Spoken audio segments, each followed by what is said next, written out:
Hi, welcome to our channel స్కలర్దమ్మ. So ఈరోజు ఒక ముఖ్యమైన టాపిక్తో మీ ముందుకు వచ్చాను. యాక్చువల్గా హిస్టరీ అనేది మనం కొన్ని క్రొనాలజికల్ ఆర్డర్ చూసుకుంటా ఉంటే మనకు ఏన్షియంట్ హిస్టరీ, మిడిల్ హిస్టరీ, అలాగే మోడర్న్ హిస్టరీలో కొన్ని ఇంపార్టెంట్ క్రొనాలజికల్ ఉంటాయి.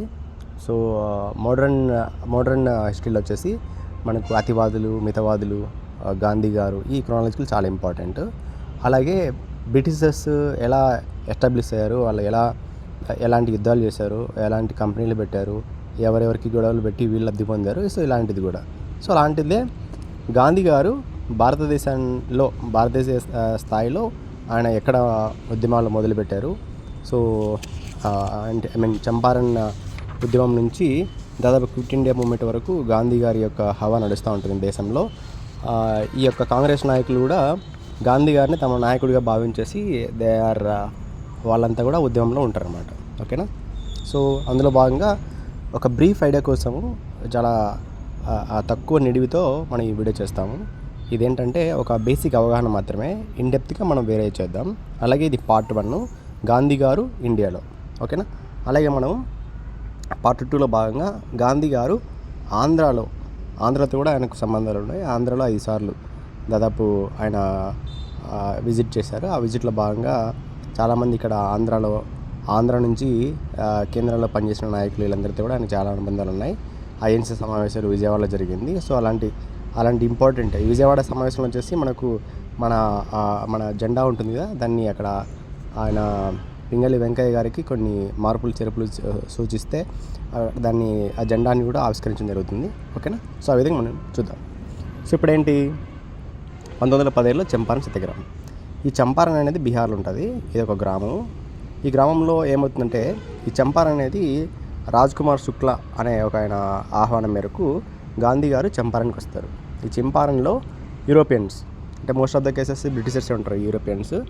సో ఈ బ్రిటిషర్స్ ఏం చేస్తారంటే, ఈ తోటల యజమానులపై బలవంతంగా వాళ్ళ భూమిలోనే 3వ వంతు అవుట్ ఆఫ్ 20 తీన్ కతియా అనే ఒక ఇది జరుగుతూ ఉంటుంది. అసలు ఇది తీన్ కతియా ఏంటంటే నీలిమందు, ఆ 3వ వంతు భాగంలో బ్రిటిషర్స్ చెప్పినటువంటి నీలిమందు సాగు చేయాలన్నమాట. అటువంటి రైతులకే వాళ్ళు లోన్లు ఇచ్చేవారు, ప్లస్ సహకారం అందించేవాళ్ళు. మిగతా వాటికి అంత ఉండేది కాదు. ఓకేనా. ఇది ఆయన చేసిన మొదటి సత్యాగ్రహం అన్నమాట. ఎవరు? చంపారన్లో గాంధీ గారు చేసిన మొదటి సత్యాగ్రహం 1917. రైట్. 1918లో అహ్మదాబాద్ మిల్లు కార్మికులు సమ్మె. దీని ద్వారా గాంధీ గారి పేరు దేశమంతా వినపడింది. ప్లస్ దీని ద్వారా ఆయనకు మంచి పేరు కూడా వచ్చింది. ఎందుకు వచ్చిందంటే, ఈ మిల్లు కార్మికులు ఉంటారు కదా, గాంధీ గారు వీళ్ళకు సపోర్ట్ ఇచ్చారు. ఎందుకు సపోర్ట్ ఇచ్చారంటే, ప్లేగ్ బోనస్ అనేది అప్పట్లో ఈ మిల్లు కార్మికులకు ఇవ్వాలనేసి ఒక ఇది ఉండేది. దానికోసం ఏమైందంటే అది ఇవ్వలేదు వాళ్ళు. ఇవ్వకపోతే మిల్లు యజమానులకి, మిల్లు కార్మికులకి పెద్ద ఎత్తున ఒక ఘర్షణ ఏర్పడుతుంది. ఈ ఘర్షణలో కార్మికుల వైపు నిల్చొని వాళ్ళ కోసం కొట్లాడి వారి యొక్క జీతాలు 30% పెరిగేలా ఆయన కృషి చేశారు. ఎవరు? గాంధీ గారు. సో దాంతో దాదాపు ఒక గొప్ప నాయకుడిగా ప్రజల్లో ముద్ర వేసుకున్నాడు. అంటే ఏ ఉద్యమం మొదలుపెట్టినా కూడా గాంధీ గారిని ముందుకు పిలుచుకోవడం అనేది అక్కడి నుంచి స్టార్ట్ అయింది. దెన్ ఖేడా సత్యాగ్రహం. ఇక్కడ ఏం జరిగింది? 1918లో గాంధీ గారు అంటే ఇంతకుముందు దీనికి వేరే నాయకులు ప్లస్ అట్లా ఉండేది. బట్ ఇక్కడ డైరెక్ట్గా గాంధీ గారే ఒక పూర్తి స్థాయిలో నేతృత్వం వహించారన్నమాట ఈ యొక్క సత్యాగ్రహానికి. ఈ ఖేడా అనేది గుజరాత్లో ఉంటుంది. గుజరాత్ జిల్లాలో ఏమైంది, అప్పుడు కరువు వస్తుందన్నమాట. 1918లో కరువు వస్తే మన ఇండియన్ గవర్నమెంట్ యాక్చువల్గా కరువు వస్తే ఆ పన్నులు సడలించేవాళ్ళు. బట్ వీళ్ళు సడలించుకోకుండా ఆ పన్నులు కూడా ఆ సంవత్సరం, అంటే కరువు వచ్చిన సమయంలో కూడా వాళ్ళు పన్నులు కట్టించుకున్నారు. దాన్ని వ్యతిరేకిస్తూ రైతుల పట్ల గాంధీ గారు మాట్లాడారు. సో ఈ దాంట్లో ఈ ఖేడా సత్యాగ్రహంలో ఇంపార్టెంట్ ఏంటంటే, మనకు దేశ నాయకుడు అయిన సర్దార్ వల్లభాయ్ పటేల్ గాంధీ గారికి అనుచరుడుగా ఇక్కడ ఉంటారన్నమాట ఇక్కడ. ఓకేనా. సో ఆ విధంగా వాళ్ళిద్దరికి ఏర్పడింది. ఈ సర్దార్ వల్లభాయ్ పటేల్ది కూడా అదే ప్రాంతం.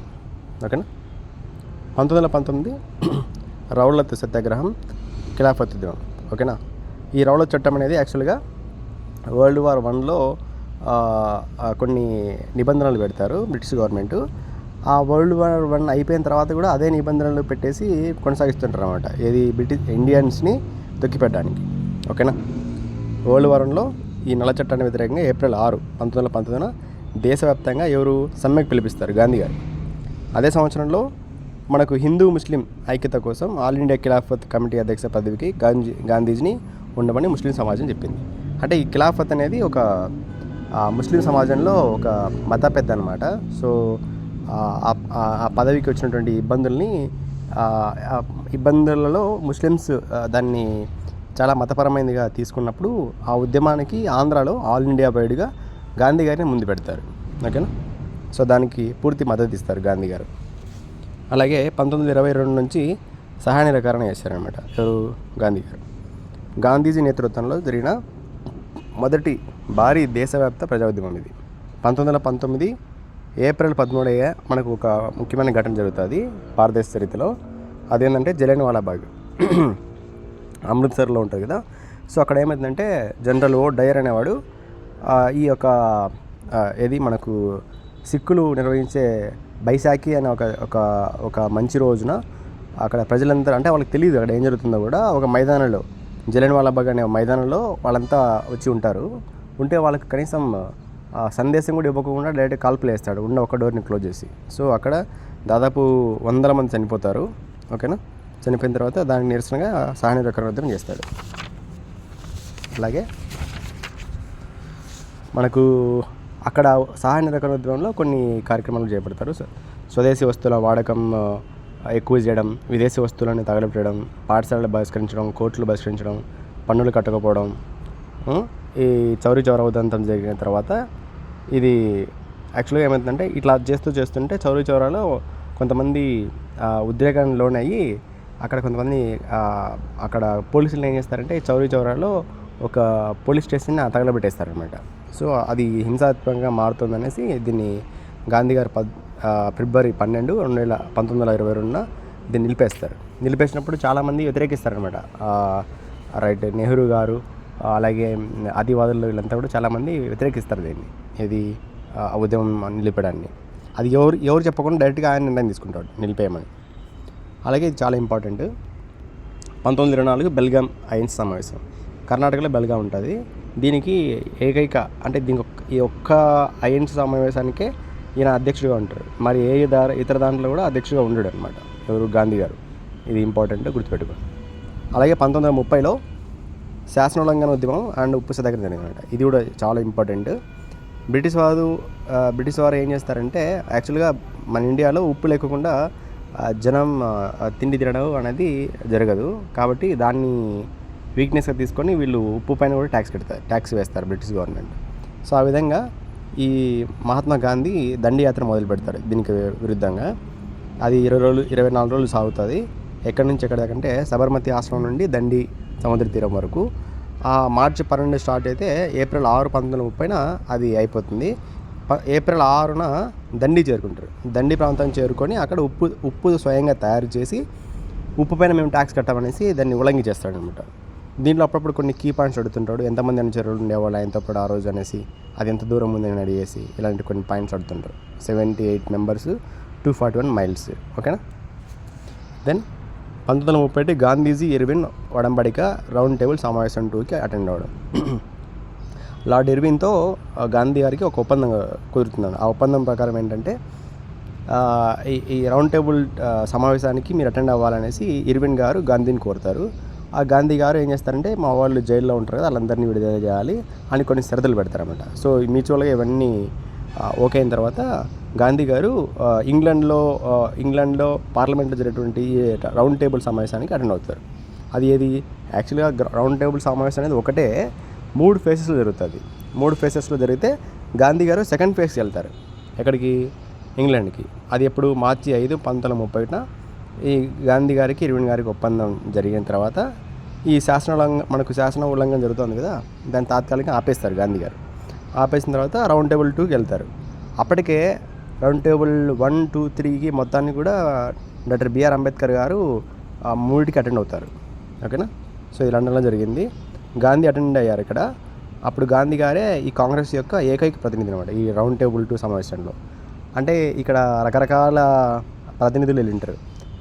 అంటే దళితులకు ఒకరు, అలాగే అప్పట్లో ప్రావిన్షియల్స్ ఉంటాయి కదా, వారికి ఒకరు, కాంగ్రెస్కి ఒకరు. సో ఇట్లా రకరకాల అందరినీ పిలిపించి రౌండ్ టేబుల్ సమావేశం జరుగుతుండేది ఇక్కడ. దెన్ 1932 పూనా ఒప్పందం. సో ఇది చాలా ఇంపార్టెంట్. యాక్చువల్గా అప్పుడు భారతదేశంలో దళితులకు ప్రత్యేకంగా నియోజకవర్గాలు కేటాయించాలనేది డాక్టర్ బిఆర్ అంబేద్కర్ యొక్క ఆకాంక్ష. బట్ అలా జరిగితే దేశం ముక్కలవుతుంది, ఒక హరిజనులు అంటే హిందువుల్లో చీలికలు ఏర్పడతాయి, తద్వారా అశాంతి ఏర్పడుతుందనేసి గాంధీ గారి యొక్క అభిప్రాయం. దాన్ని ఆయన ఎరవాడ జైల్లో ఉన్నప్పుడే ఏం చేస్తారంటే దీన్ని అలా చేయకూడదు, దాన్ని ఆపేయాలనేసి నిరాహార దీక్ష చేస్తారు. ఎక్కడ? ఎరవాడ జైల్లో పెట్టింటారు మన గాంధీ గారిని. సెప్టెంబర్ 24, 1932 గాంధీకి డాక్టర్ బిఆర్ అంబేద్కర్ గారికి ఇది ఒక ఒప్పందం జరుగుతుంది. ఇది పూనా ప్యాక్ట్. దీని ప్రకారం ప్రత్యేక దళిత నియోజకవర్గాల స్థానంలో ఉమ్మడి నియోజకవర్గ స్థానాల్లోనే దళితులకు రిజర్వేషన్ కల్పించడము అనేది చేస్తారన్నమాట. మనం ఇప్పుడు చూస్తుంటాం కదా, ఎమ్మెల్యేలు కానీ ఎంపీలు కానీ దళితులకు మాత్రమే సపరేట్ ఉంటాయి, ఇంకా మిగతా బీసీ ఓసీకి అట్లా సపరేట్ ఉండవు. అది ఎవరికైనా ఇచ్చుకోవచ్చు అనమాట. ఓకేనా? సో అది. అలాగే 1932 హరిజన సేవా సంఘ్ స్థాపన. యాక్చువల్గా గాంధీ గారే దళితులని హరిజనులని పిలిచింది ఈయనే. తర్వాత వాళ్ళ కోసం ఈ వారపత్రిక ఒకటి పెట్టి హరిజనుల ఉద్ధరణ కోసం ఏమేమి చేయాలో ఆ పేపర్లు రాస్తూ ఉండేవారు ఈయన. దెన్ 1940 వ్యక్తిగత సత్యాగ్రహం. వరల్డ్ వార్ 2లో ఏమైందంటే మనకు అప్పట్లో ఉన్నటువంటి ఈ యొక్క అఫీషియల్స్, బ్రిటిష్ అఫీషియల్స్, బ్రిటిష్ వాళ్ళు ఇండియన్స్ యొక్క సిపాయిల అనుమతి లేకుండానే వారు వరల్డ్ వార్ 2లో ఇండియాని కూడా కలిపేస్తారన్నమాట. దానికి నిరసనగా ఏం చేస్తారు, ఈ వ్యక్తిగత సత్యాగ్రహం చేస్తారన్నమాట. వినోబా భావే, నెహ్రూ, అలాగే ఆ రోజు స్థానికంగా ఉన్నటువంటి కాంగ్రెస్ నాయకత్వం అంతా కూడా రాజీనామా చేస్తారు. ఈ వరల్డ్ వార్ 2లో ఇండియాని కలిపినందుకు వీళ్ళ ప్రమేయం లేకోకుండా. దెన్ 1942 క్విట్ ఇండియా ఉద్యమం. సో ఇది చివరిసారిగా జరిగినటువంటి అతిపెద్ద ఉద్యమం. ఇదే ఉద్యమంలోనే 1942 ఆగస్టు 8న ముంబైలో ఒక స్టేడియంలో జరిగినటువంటి ఒక మైదానంలో గాంధీ గారు చాలా ఉద్రేకంగా డూ ఆర్ డై అనే ఒక నినాదం ఇస్తాడనమాట. దాంతో ప్రజలంతా కూడా ఒకే ఏకతాటిపైకి వచ్చేసి పెద్ద ఎత్తున ఉద్యమం చేస్తారు. దీంతో బ్రిటిష్ యొక్క పునాదులు కదిలినట్టంత పని అయింది. ఓకేనా? సో ఇదండి గాంధీ గారి యొక్క ఇండియాలో అతను ఎక్కడి నుంచి స్టార్ట్ చేశాడు, ఎక్కడికి అనేది. ఈ జస్ట్ ఓవర్లైన్ మాత్రమే. ఇన్డెప్త్గా వీడియోస్ కూడా చేస్తాను. అలాగే పార్ట్ 2 కూడా గాంధీ గారికి ఆంధ్రాకి ఉన్న సంబంధాలు, ఆయన ఎన్నిసార్లు వచ్చారు, ఎవరితో ఇది ఎలా ఉన్నారనేసి నేను పార్ట్ 2లో కలుద్దాం. ఓకేనా? Thank you.